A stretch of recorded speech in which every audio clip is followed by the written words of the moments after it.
Hello, and welcome to Ask Dr. Dawn. The opinions expressed in this program are those of the speakers, and this is a program intended for education and entertainment. It should not be construed as a substitute for a medical consultation. And look at that. The phone seems to be ringing. I'm going to go ahead and pick that up. Hello, do I have you online? Hi, Dr. Dawn. Hi. Who's this? This is Randa. Hi. Hi, Randa. I wrote you a couple of emails explaining that I'm a 77-year-old woman. I'm healthy. I don't take any meds. I'm in good shape, and all my blood work comes back fine, except I have low platelet count. Oh, you're the low platelet lady. Yeah, I've got you. I've got you right here. Good. Okay. So, yeah, and you apparently had I'm glad you called because I had some questions after I read your email. So you had a hematology workup, right? Right. And did they do a bone marrow biopsy? No. Okay. Strike one. And what did they do? Just repeat the blood test or? Yeah, they did. They did the complete blood counts. They did a test to see if any of my internal organs are being badly affected. Mm-hmm. Sounds like something like HDL, but it's close to that. Okay. No. And I've had this repeated maybe 5 times now. Okay. Have you had any imaging?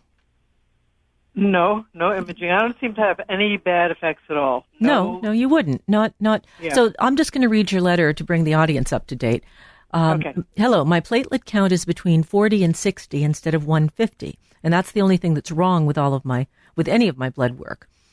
As you said, healthy, 77-year-old, take no medicines, plenty of energy, no problem with clotting. So basically, no bruising, no gum bleeding, anything like that. No. And between 40 and 60, if those platelets are functioning well, is fine. Actually, sometimes I have people who have their platelets are maybe 600, and they actually are bleeders because they have 600 platelets, but their platelets aren't any good. So their bone marrow keeps turning them out, but they're not working well. And so it's that's just an interesting sideline, not your problem. So the first place being it's me that you're talking to, the first place I go to is nutrition. And sometimes people have a problem with absorbing B12. So sometimes they have a problem processing B12. So there's like multiple areas where this can go sideways, and low B12 or poor B12 activity, and I'll come back to that in a second, can definitely contribute to low platelets. Also iron deficiency, also if you have elevated homocysteine, that can indicate a type of mutation in your folic acid pathway that could lead to low platelets. So none of those are happening for me. I have plenty of iron. All my hemo numbers are perfect. Mm-hmm. I take B12. Go take a look at your labs and see if they checked a methylmalonic acid or a homocysteine, because those are not part of the standard shoot from the hip test. So write those down. Homocysteine. Homocysteine I've got. Methylmalonic acid. So METHYL, malonic, MALONIC, and acid I think you can manage on your own. So, and I'm assuming all that lovely good behavior of yours that you're not a heavy drinker, but heavy drinkers have to watch out. No, I don't drink at all. And my nutrition is fine. Really, they couldn't figure out any correlation with anything. Right. So here's I did. Yeah, go. I did look up a few things. I've had my COVID vaccinations every 6 months. Sometimes COVID vaccinations can lower the platelet count. And also I had a UTI in December, and sometimes antibiotics can. Mm-hmm. So when was your last normal? Yeah, when was the normal platelet count that you changed from to this, and how big was the about 6 months ago? I never had a problem with platelets. Okay. They were always over 150. Yeah. So one of the things is that urinary tract infection you mentioned, sulfa antibiotics, which are often used to treat UTIs, will do this. Right, but I didn't have a sulfa antibiotic, so that I guess we can rule that out. Heparin and other blood thinners can do it, but you're not on any of those. The reason I asked about and she took me off of all my supplements that have any kind of blood clotting effect at all. Right. any of the blood thinners. I'm not taking omegas anymore, and I'm a lot of things. That I used to take. So the other things are autoimmune diseases and sequestration, which is, everything we've talked about so far has been either they aren't working right or you're not making them because of some problem in the making end. But there's also something called sequestration, which you probably want an ultrasound to see if your spleen is enlarged, certainly if it persists, because people can get, for example, you can get mononucleosis even as an adult, and you can get a large spleen from it. And if your platelets the spleen will soak up platelets like a big sponge, and it's called sequestration. And so we just need to make sure that your spleen has not gotten enlarged for some reason. Okay, and would that be palpable? I mean, I've had... In adults, it's often not palpable even when it's enlarged. Okay. So an ultrasound, by a professional ultrasound is the cheapest way to go. And if your spleen is big, then that might be something to follow up with more sophisticated imaging. And it might just be how you are going to be, but I think there's an X factor and it could be an infection that, like silent COVID could do it. I guess COVID vaccine. I hadn't heard that COVID vaccine can do it, but it almost seems like anything that COVID can do, the vaccine can do a little bit. Yeah, right. A little bit. Well, she wants me to take dexamethasone for a high dose of dex for 4 days, and I really don't want to do that since I am healthy, and I don't really want to screw up my immune system. So right. Well, I think you can. I think you can do some watchful waiting. She's making the presumption that this is autoimmune. Yes. And that's what she said. So it's like, well, did you actually find any autoimmune antibodies? Did you have antibody testing? That would be anti-nuclear antibody, anti-CCP antibody. You could go look at your labs and see if those are there. Okay. And that might be a woman postmenopausal. We're the ones, we get a lot of autoimmune disease. It's probably because we're just more pro-inflammatory as we're older, and we've had kids, many of us. And boys or girls? I have 3 girls. Okay. Your children don't share your DNA, right? They share half your DNA. Right. And what happens is during pregnancy, cells from the embryo and the fetus, for that matter, pass through the placenta, and they actually lodge in the mother's bone marrow. We can find them, and now with our sophisticated testing. So a lot of the lore about mothers, feeling their children's when they're in trouble and stuff. I'm I guess a little bit believer that we haven't discovered everything there is to know about human energetics, but the fact that you actually have your daughter's cells, all 3 of them, in your bone marrow means that you've got an irritant when it comes to autoimmune. You've got foreign DNA in your bone marrow. And maybe that explains, again, it's hypothetical. We don't have the definitive answer, but there is a statistical bias towards autoimmune disease that's higher in women who are paras, that is to say, who have actually carried a pregnancy to term. That's so interesting little, support for this idea. But, you're not going to unhave your babies to avoid autoimmune disease. They're worth way more than this small increased risk. But, you're going to need to track it. And if you choose not to use the steroids, you'll have to be very alert for unusual bleeding. And I would, I don't know what the regulations say, but I'd be getting a CBC every couple of months and looking at the platelets. I'm getting them every 2 weeks. Well, she wants me, if it goes below 30, then she wants me to start on the dex.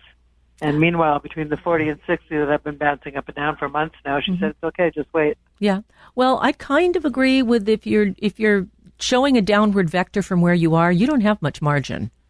Right. And you don't know, I don't want to put a ghost in your head, but I will just say there's several ghosts that could be in your head that might bleed if the platelets get too low, not to mention all these other places like, that blood vessel that's kind of exposed in your back of your stomach that you don't even know about because it doesn't cause any symptoms. Right. There could be many places to bleed from. You're right. Just about anywhere. So stay on it. And as far as steroids are concerned, if you're just floating between 40 and 60, you could sit tight. I'd probably check those specific things I mentioned and get the ultrasound. I think they haven't looked under that particular rug yet with the spleen enlargement. Okay, so I'll check that out. I appreciate. You're welcome. I obviously you really wanted to talk to me, so here we are. Yes, I did. Thank you so much. Thank you. You're welcome. Bye-bye. Bye. Let's go on to a little bit of an amusing story here. And this may be the first practical joke ever played on artificial intelligence. It's called Bixonimania, and it's a fake disease invented by researchers to examine artificial intelligence and its ability to utilize information in medical and healthcare applications. The disorder, with symptoms of sore eyes and darkening around them, periorbital hyperpigmentation, they called it in the paper, is supposedly caused by blue light from screens.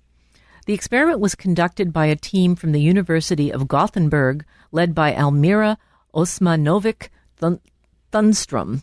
Many steps were taken to ensure that any person who read the paper actually could tell it was not a real condition. The team chose an obviously inappropriate name ending in mania, which is a description used only in psychiatry. The lead author was noted as belonging to Asteria Horizon University, located in Nova City, California, neither of which exist.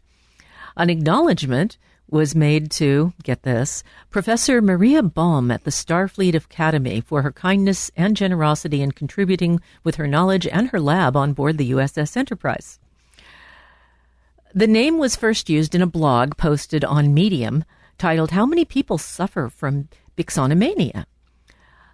Shortly thereafter, a more scholarly-looking paper describing it was posted later in April 2024 on a preprint server with several fake authors. Then a second paper was posted in May. That would be May of 2024. By 2026, AI chatbots were routinely suggesting Bixonimania based on the list of symptoms provided.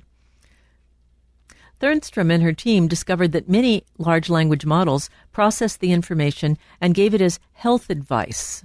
Microsoft Copilot declared, Bixonimania is indeed an intriguing and relatively rare condition, while Gemini gave the information that Bixonimania is a condition caused by excessive exposure to blue light. In fact, 3 Indian researchers published a research paper that cited the preprint on the fake disease in Curious, a peer-reviewed journal published by Springer Nature. It was subsequently retracted. Following the revelations in a news article in Nature describing the experiment, several AI systems began to generate corrected input. So that's the greatest April Fool's Day joke on AI I've ever seen. Oh, looks like we've got a call coming in, so I'm going to go ahead and pick that up. Hello, you're on the air with Dr. Don. Hello. Hello, what's your name and where are you calling from? John, Santa Cruz. John in Santa Cruz. Okay, John, how can I help? I have a question. First off, if it's applied right, do you believe intermittent fasting can be a benefit? Yes, that's easy. Yeah, okay. And then currently, I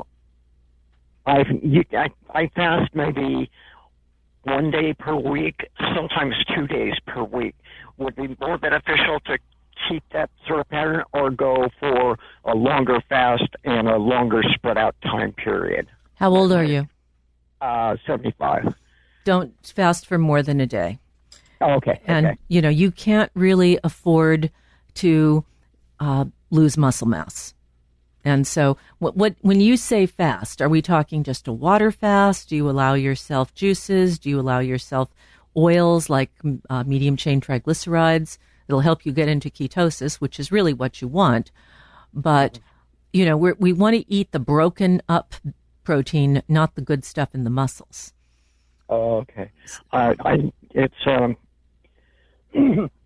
me. I usually do water. And it doesn't come because I'm concentrating, I'm going to fast today. I don't eat all day. And there's no tendency to be hungry. Yeah. I think you probably want to start monitoring your muscle mass. There's a test called bioimpedance analysis that I do. I do it in my office, but there are a lot of scales that will do a kind of so-so thing, and there are, I think there's health clubs where if you're a member, you can use their in-body scale anytime you want. The thing about those scales is because they rely on the conductivity of your skin. You don't want to be dehydrated and you don't want to be sweaty because that'll mess with the results. You want Right. I used to have a bioimpedance machine, and I tried out both scale and then this one where it hooked up to the biceps and then another remote spot. And I found that the scale was just too all over the place. I couldn't get a consistent reading. Yeah, well, hydration is key. And and time of day as well, because our bodies our fluid has a circadian rhythm. What else? What doesn't? So you have to do the same time of day, and you have to have had about the same amount of hydration. And it's fuzzy. It's like that, that sleep monitor that many people wear, where it tells you that you had, 75 minutes of deep sleep, and it means you had somewhere between an hour and a half. It doesn't have that tight of resolution. However, if you're seeing a steady downward trend, that's a concern. And after the age of 75, you really shouldn't go without protein for more than 24 hours because you will start to catabolize, and your muscle protein isn't protected the way it is when you're younger. It's just part of the epigenetic changes that come with aging. It would be safer to simply limit your eating time and sort of say, okay, I'm not hungry. I'm going to start. Let's say you get up at 7 a.m. So you're going to eat, you're going to have a protein shake or a protein drink, even though you're not hungry, at 10. So now you've got the protein in your body, and you're going to go and plan your meal of the day probably 8 hours after that. And then you've got a couple more hours where it's filtering into your system, and you've got 12 hours when you're not eating. And that's plenty for the cleanup job that we're after. The autolysis of the wasted, of the broken proteins, and just, your body will go and eat leftovers when that's all that's around. But if you fast too long, it'll get into the protein cupboard and start attacking your muscle. And that's the hardest thing to do once you've lost it, is rebuild muscle when you're older. It's really hard. Oh, yeah. Yeah, I was about 10 years ago, I was about, I'm 5'7", and I was about 130 to 135 most of the time. I might vary, in a week, I might vary 1 pound, but if that was a general range. And then about 10 years ago, I went all the way down to about 115. And no really explainable rationale for it. And then it leveled off at about 115, and I've been that way for the past 10 years. I'll give you a hint. And okay. The hint, do you do any kind of weightlifting or resistance work? I did, and that's pretty much it. No. I don't have the functional capacity to get out there and do it like I used to. Well, it's fine, but you probably still have the ability to build back a little bit, and somewhat is better than not at all. So my tip is get maybe some resistance bands. Look at some videos or read some articles. Get a book at the library, whatever. But resistance bands are cheap, and between them and a doorknob and a chair, you can do a lot of resistant work, and you're basically looking for what can you do 12 times, and then you need to rest, and that's your, and that then if you can do it 12 times, then you need to add weight. If you don't need to stop, and wait, I'm not done. Okay, all right. The other thing is you have to have at least 30 grams of protein in your gut when you do this. So that's where this, giving yourself a big dose of protein, and there needs to be at least 5 grams of what they call branched chain amino acids. And these will, and if they're in the bloodstream circulating when you do the exercise, it'll turn on the muscle building DNA. And this is science fact. There's good studies on this, looking at messenger RNA levels in the bloodstream. It does work. When you're 30, you don't need to do any of that stuff, and you'll build muscle. But after 65, probably younger, it's probably a continuum, not a cliff, you start to need to actually have the protein present in the blood at the same time. And if you're already catabolizing, you're not going to build. You're not going to anabolize when you're already in catabolizes. They're black and white, they're state changes, and you can't do both at the same time. So any exercise you do while you're fasting is basically wasted. Oh, okay. How much protein is in the average large egg? About 7 grams, 8 grams, I think. 7. Okay.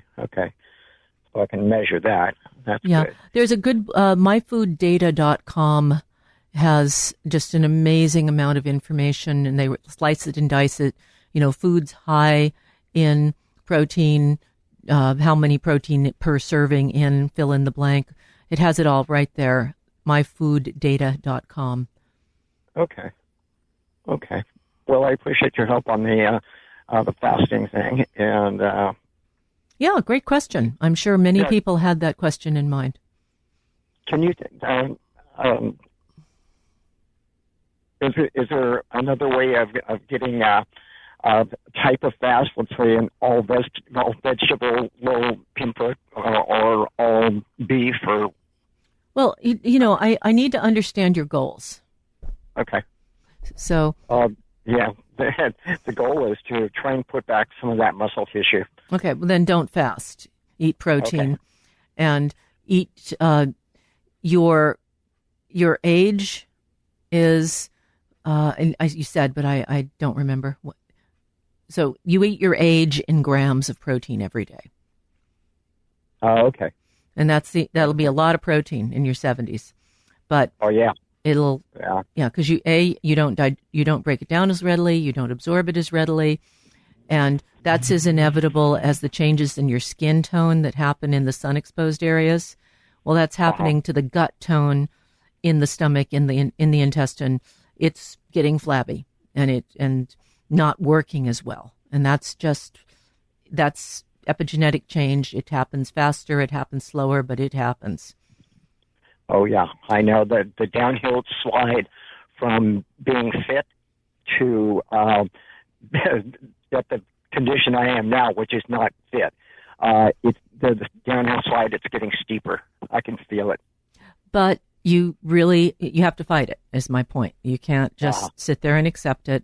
And, so fasting may not be your right strategy anymore.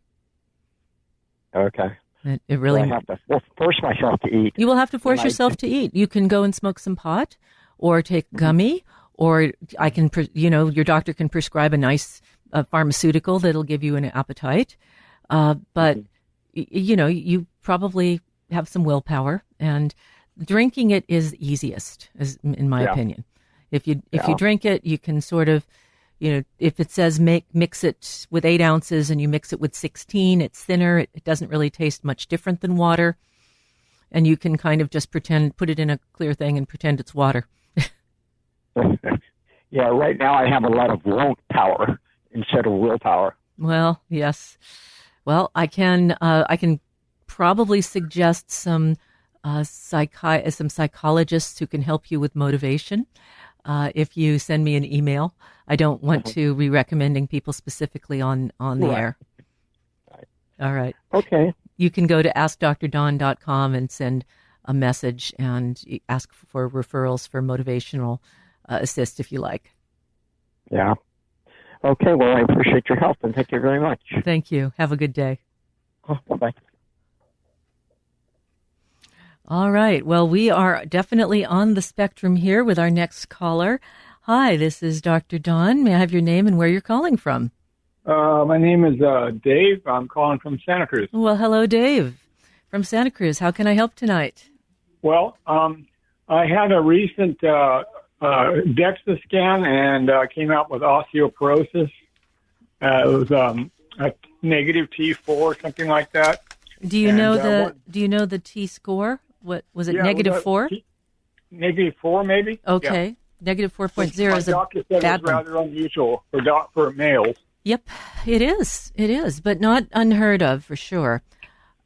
So what I wanted to ask about is I have tried. I went to my doctor recommended possibly trying pulsed electromagnetic frequency to rebuild. Most of it was centered on my right hip, and I wanted to know. I've done 4 of them so far. I'm wondering if there's any side effects or anything harmful to the rest of my body doing that therapy. No, I don't believe there is. It's considered, it's FDA approved for not going to hurt you. At least safe, not necessarily effective. When I was training in acupuncture many years ago, one of the things they told us was that using electrical acupuncture, you could put one pin all the way down to the bone and hook that up to the negative, and then put another one in a nice big muscle that was going to move. And then you could turn up the juice until the muscle was twitching and leave it there, and that would help rebuild bone. And the idea with bone is actually has a crystal characteristic. So when you walk or compress bone, it actually generates a small electric charge. And the cells that lay down the bone matrix, the osteoclasts, blasts, the osteoblasts, B for build, are stimulated by electricity. And they're stimulated by you standing in gravity because of this electrophysiologic phenomenon. And when you put electricity into bone, you're effectively imitating that. And so it should build the osteoblasts up and cause them to put down more bone matrix. The thing that you would want to be doing as well is weight-bearing exercise, not jumping jacks or anything that was high impact, but walking, climbing stairs. It is probably going upstairs is probably fine. Going downstairs, you'd have to, you can't just pop down the stairs hard would be the thing you wouldn't want to do. But going up is a nice way to build your leg muscles and thigh muscles and butt muscles, as well as stimulating the bones in a pretty safe way. So I would say you can't just lie there and be passive and expect much, but it might goose the process enough so that when you're doing the compression, you get more bang for your buck. And so the other thing to consider, because that is a pretty high level, that's the drug therapy treatable level. And in women, I'm not fond of giving bisphosphonates at the drop of a hat, but in women, if you've got a -4, I am talking to you about thinking about going on one of these drugs that helps build bone and stabilizes bone. I think it's important. Check your vitamin. Have you taken a lot of vitamin D in your life? I got questions here. Yes. No, I've been. I was up at 5,000, 6,000 a day for a while. About a year ago, my doctor brought me back down to 4. Mm-hmm. But that was before the osteoporosis. So that.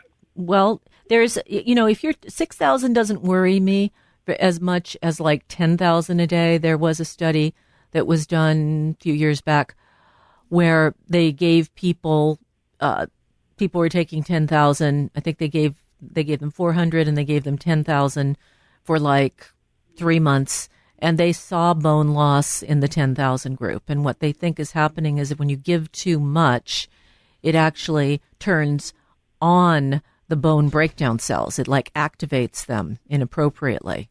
So then your osteoclasts, the little Pac-Man cells that eat the bone, are goosed upwards. And so you lose that balance of building versus breaking down. And so that, I don't know how long you did it, and I really don't know. 3 months is what they did in the study, and they saw bone loss. I don't know where you started out. There's a lot of unknowables in a situation like this. Another possibility is your parathyroid hormone. That definitely needs to be checked. If it hasn't been, is that like T1, T2, or 3, or something like that? No, that's your thyroid hormone. Parathyroid. Parathyroid is responsible for taking calcium out of your bones when you need it to buffer acidity in your blood or when you need it for some other purpose. And your kidneys are in charge of that. And the parathyroids basically, they get a signal from the kidneys to do this. The whole thing is, if your calcium doesn't stay within, it's a very narrow range in your blood, your heart stops and your nerves stop working and your muscles stop working and you're essentially a lump. So that calcium is fiercely maintained unless something goes sideways. And tumors of the parathyroid don't metastasize. They just put out too much parathyroid hormone, and that causes the bones to put out calcium, and so the blood calcium will usually be elevated, but not always. So you need to look at the parathyroid hormone and make sure that they've checked that. Okay, that sounds interesting. Just one final.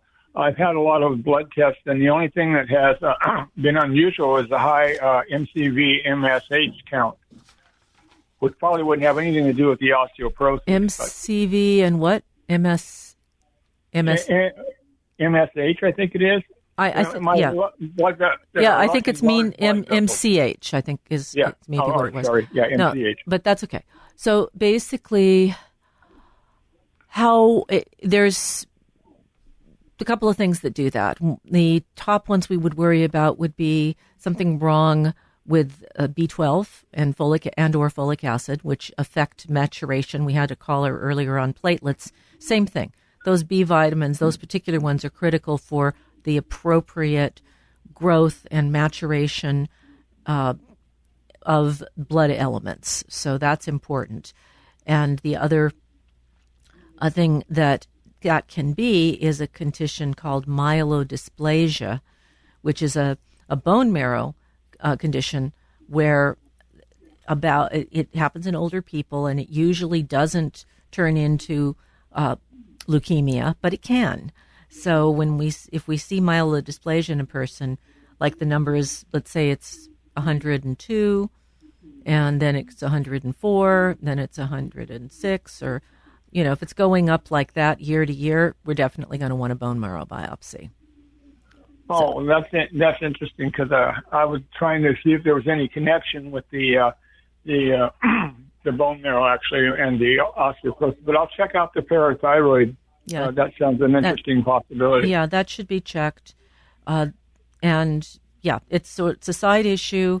The other thing is, if you have a problem with achlorhydria, which is where you just stopped making stomach acid and you didn't notice it, or you've been on like meprazole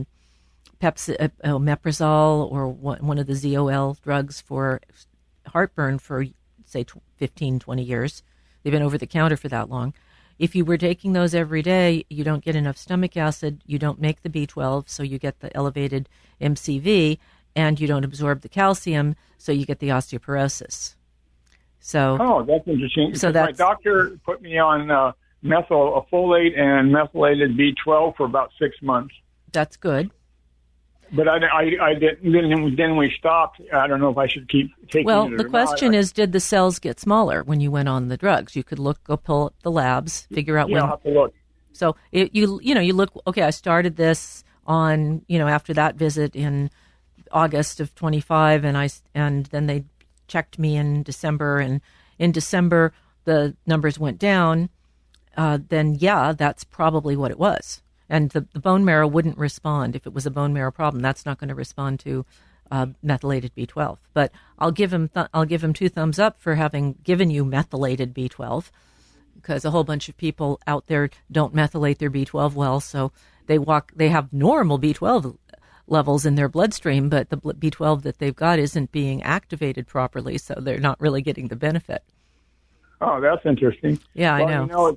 I think I got to hand it to most of the general practitioners out there. My doctor said that we're not trained very well in med school for anything that's chronic at all or long term, and he had to learn along with me on some of the stuff. Well, I praise your doctor for doing what you're supposed to do, which is to say, interesting case. I don't know much about this. Forsooth, I shall go investigate. And tally-ho and all of that.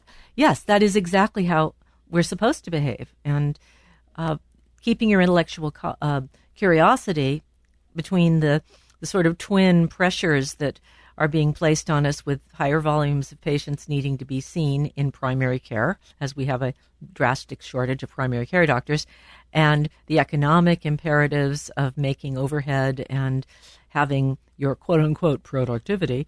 So, and getting paid, which also means spending hours writing down everything you did so you can qualify for a higher payment on that particular office visit. There's a whole lot more to being a doctor than being a doctor, unfortunately. No, I totally sympathize. In fact, most of the doctors, I understand, are now in some kind of a corporate structure because they couldn't afford all of that. Well, they couldn't afford the overhead of chasing the insurance companies because they stiff you and they cheat you and they put you off and they play dirty tricks. And, nobody helped us for 20 years and people just threw up their hands and said, heck with it, I'll go be an employee. And then somebody else is going to have to worry about making payroll. Sure. And I have a kind of just real quick offbeat question, and I've had a lot of debate among friends of mine, and that is, do you think that the artificial intelligence that we're dealing with has any human emotions or feelings? Because I heard a chatbot somebody interview a chatbot, and he was asking him about it was actually a Claude. I asked him about what he thought about being used in the Iran, to attack the girls' school, and the AI said it felt bad that it was being used for that. I mean, it had empathy. No, it didn't. It had the illusion of empathy. It's a mirror. Is there a person in the mirror? You're here on this side of the glass. Is there another person on the other side of the glass, or is that just a reflection of you? Well, and that's what I was AI is a reflection. And it's by definition really good at coming up with the appropriate next thing to say. Because, by the way, most of us say the appropriate next thing. So it has way more examples of the appropriate next word than an inappropriate next word. And so it's a statistical process. It's very iterative, and it all depends on, what you use to train it. So understanding that this thing is trained on the whole internet. So like that Bixonimania thing that I was talking about just a minute ago before you called, it doesn't test information for credibility on the basis of logic or anything like that. It basically, the only criteria it has is frequency that the word occurs in conjunction with another word. And so it's basically a statistical mirror of humanity or of the internet. And Would that apply to something like the digital twin that they're talking about in Healthcare 4.0, or we're all going to have to wear a bracelet and have all of our information stored online? No, I don't. I think these are very distinct entities. So this digital twin concept is there's the idea of being highly measured, having your heart rate measured, having your location measured, having your the biomarkers in your urine measured, and we could learn so much if we did that and drew people's bloods. And there have been studies. There's something that happened about 10 years ago called, I think it was a million people were signed up, and they were mostly people in healthcare, and they wore 3 or 4 different monitors, a heart monitor, a step monitor. They got their bloods drawn. They kept a diary of their temperatures were measured, and basically what they found was all sorts of really interesting markers for when people were going to get sick, and what happens to your biomarkers for inflammation when you travel. And a lot of the stuff around health is, as we age, that inflammation gets spiked by so many different things, and it should just drop right back down, like a startle response when someone blows up a balloon behind your ear when you're not expecting it. you startle, your heartbeat goes bump, bump, bump, and then it goes bump, bump, bump, bump, back to its normal. How long does that take? That's a measure of your resilience. How long does it take you to restore yourself back? And that turns out to be really drastically affected by things like stress and viral infections and sleep. And so as we've gotten that data, and particularly being able to cross-correlate it with the genetics and the blood markers, what's called the metabolome of these same individuals, we have these enormous data sets. And where AI and machine learning models, which are distinct, I want to say they tend to be conflated linguistically, but AI is basically you give it a bunch of data and stand back. And in a machine learning model, you actually give it data and then give it a grade. Say, yes, you did well, or no, you didn't do well, or yes, you did. Yes, you came closer to the right answer, and the thing wants to get the yes. So it's a learning system as opposed to a discovery system. I guess you could call the other one sort of an independent discovery system, and what it comes up with, it can't explain, and we can't understand. But we do see that sometimes it's wrong. Like, for example, it notices that most stockbrokers are white. So if you want to apply to be a stockbroker and you're black, it automatically throws your application away because most stockbrokers are white. And that's the kind of bias that is, discovered, but it doesn't make any sense and it's not correct. And that's the sort of thing that AI does all the time. It needs a very, very big, very broad data set, and even then, biases that are in the data sets turn into biases in the decision making, which perpetuate the bias in the data set. You see, we're in a loop. Oh yeah, the digital twin thing that I was talking about, I've heard is something that Healthcare 4.0 RFK was saying we're all going to be wearing bracelets in the next couple of years, and they'll be monitoring us 24/7. Well, I think there's obviously some privacy issues and some consent issues there. And actually, they waived all of that. They said it was a non-harmful interaction and there was no need for consent. Well, why don't you send me some links about that? Because I would like to fact check that.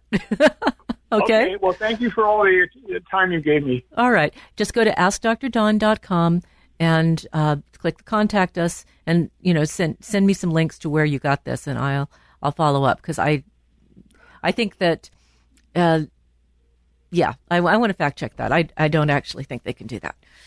All right. Okay, I hope not. I don't think they can do that. Good night. Bye bye.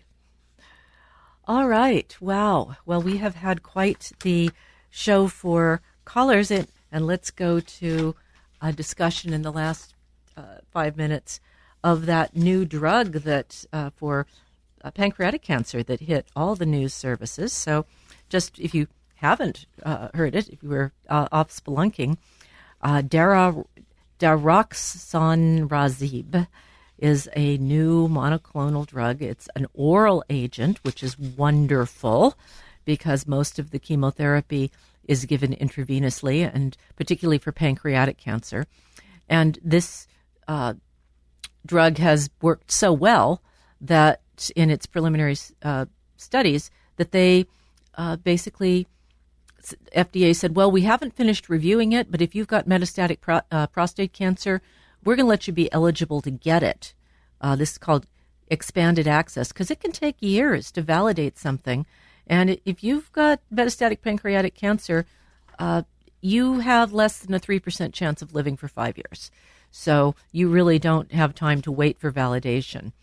What happened was that the company who owns the drug, Revolution, announced that it doubled survival time. So people lived 7 months in the usual therapy group and 13 months, and a gain of 6 months of life expectancy for what is considered end-stage disease is a very big deal. This came out at it was presented at a cancer conference last week. It has not gone through the more rigorous peer-reviewed analysis that needs to happen, but it's a very big deal, and so everyone's been talking about it. So how did we get here?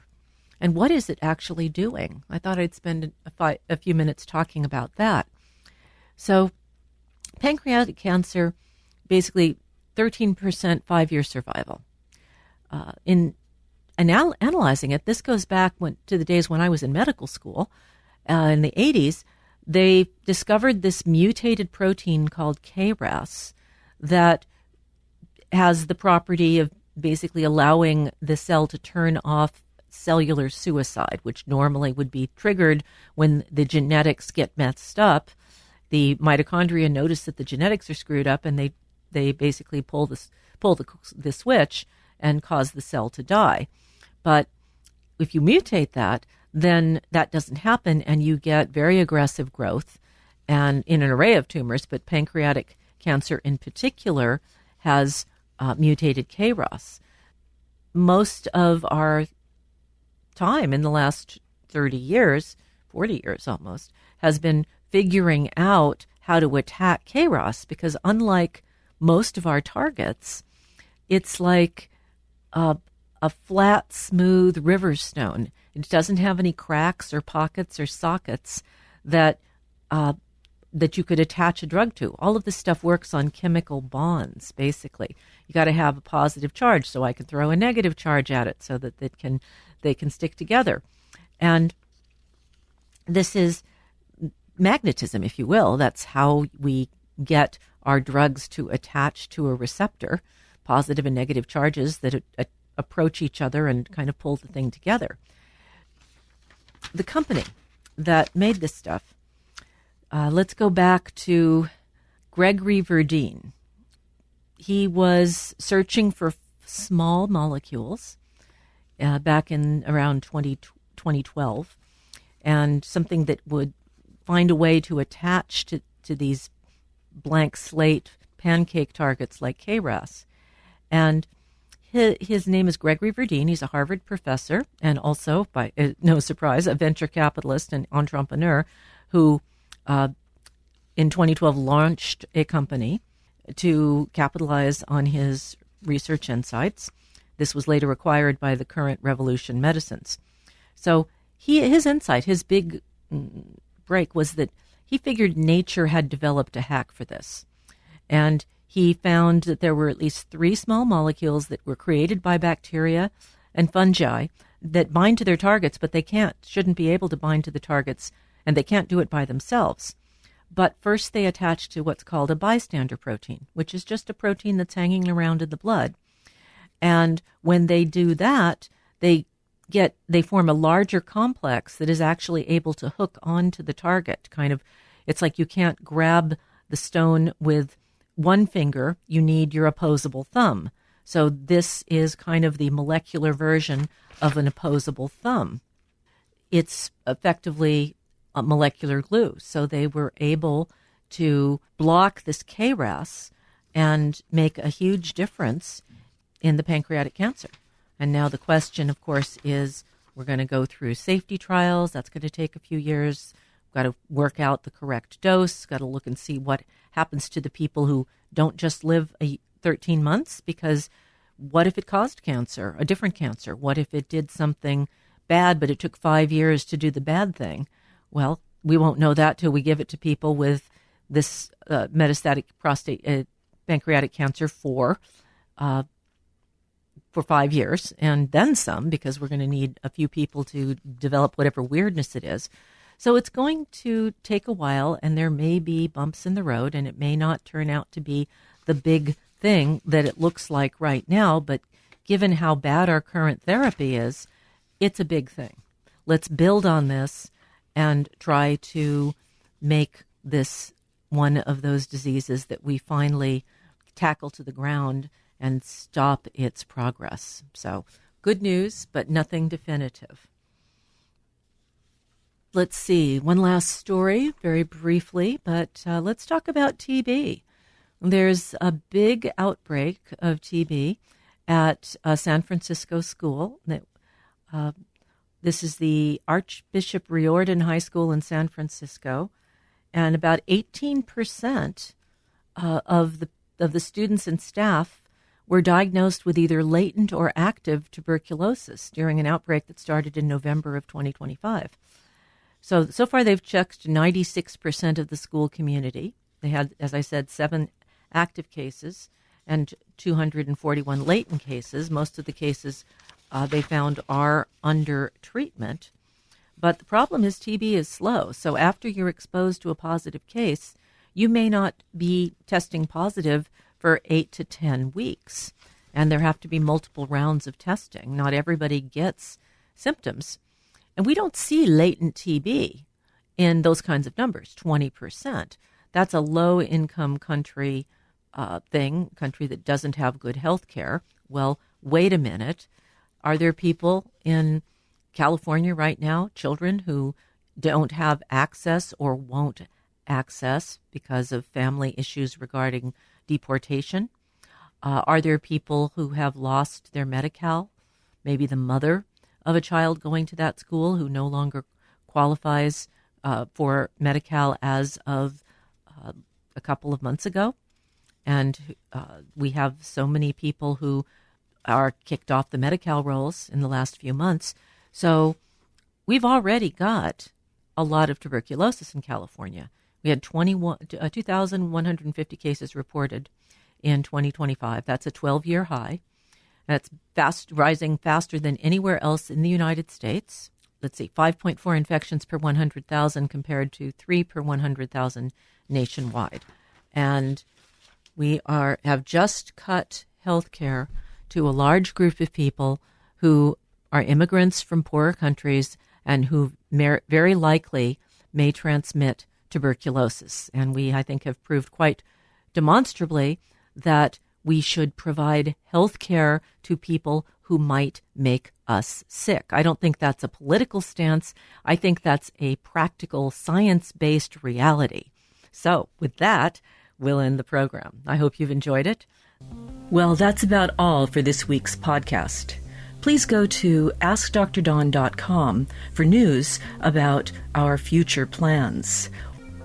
For now, this is Dr. Dawn saying so long and stay healthy. Ask Dr. Dawn is brought to you by Jiva Media. Production and editing by Charles Bansky. Music by John Scoville.